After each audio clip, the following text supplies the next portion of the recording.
Something's gotta give, something's gotta break. All you do is give, and all you do is take. Something's gotta change, but I know that it won't. No reason to stay. It's a good reason to go. Có đôi khi mày sợ hãi vì tuổi trẻ mà ai cũng vậy, khó tránh những lần mày sợ hãi. Mày đã quên mất mày là ai trong khi xã hội dần thối hóa. Những con đường mà mày đang chọn mày sợ sau này mày đói quá. Mày xăm hình ở trên tay, xã hội nói mày thành mất dạy. Những điều đó không hề quan trọng nếu như tâm mày biết cất lại.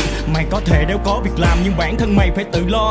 Chôn mình vào bức tường tăm tối chờ ngày gục ngã hay tự do. Mày ngu, tao nói thẳng là mày ngu. Đứng dậy đi và nghe tao nói những điều quan trọng là thằng cu. Phía bên kia bầu trời là nắng màu trắng của khói và núi rừng. Thả mình vào không khí trong lành, mày hít thật sâu đừng cúi đầu.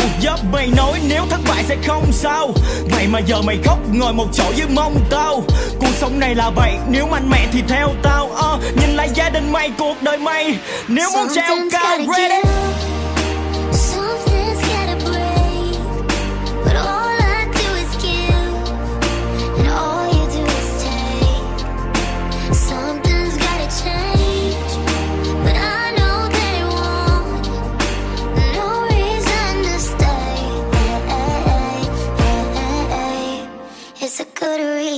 Khi lớp áo phủ bộ bụi trần mày nên ngẩng đầu và bước tiếp.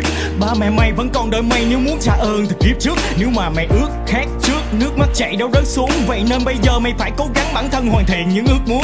Cuộc ngã hay là thất bại là do bản thân mày gây ra. Mày không nên đổ lỗi số phận, chấp nhận sự thật còn may ra. Còn bước đường dài đầy rẫy những chông gai, nước kia còn chảy đá kia chưa mòn, tự cứu lấy mày chứ không ai. Tao có thể nói dối chối nhưng bản thân đéo khoác lác. Mày có thể nghe hoặc là không nghe, chẳng ai muốn mày phải nhút nhát. Mày lớn già đầu đéo phải con nít đâu ai thương cảm mày đổ vỡ. Tình cảm trong tay nắm còn không chặt, bởi lẽ tất nhiên là khổ sở. Mày đứng gục đầu đó làm gì, thử hỏi bản thân mày được chi. Khi nước mắt lăn dài làm mày chi phối đánh đổi, bây giờ mày cược đi. Hãy cho bản thân mình lựa chọn số phận cuộc đời và tương lai. Đi trên thảm đỏ hay nhựa mòn là do chính mày chứ không ai biết.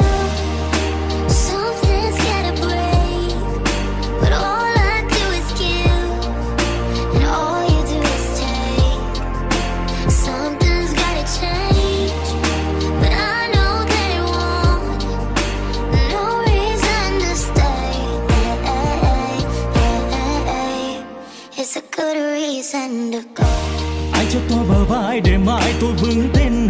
Đêm cô đơn mình tôi lạc lối giữa bóng đêm.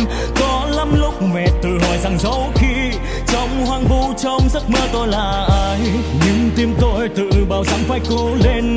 Đi muôn nơi đạp ký ức ở phía trên. Dẫu có gió với nước mắt chẳng ngừng rơi. Tôi chính tôi chẳng ngủ quên đâu. Tôi chính tôi chẳng ngủ quên đâu. Tôi chính tôi chẳng ngủ quên đâu. Tôi chính tôi chẳng ngủ quên đâu.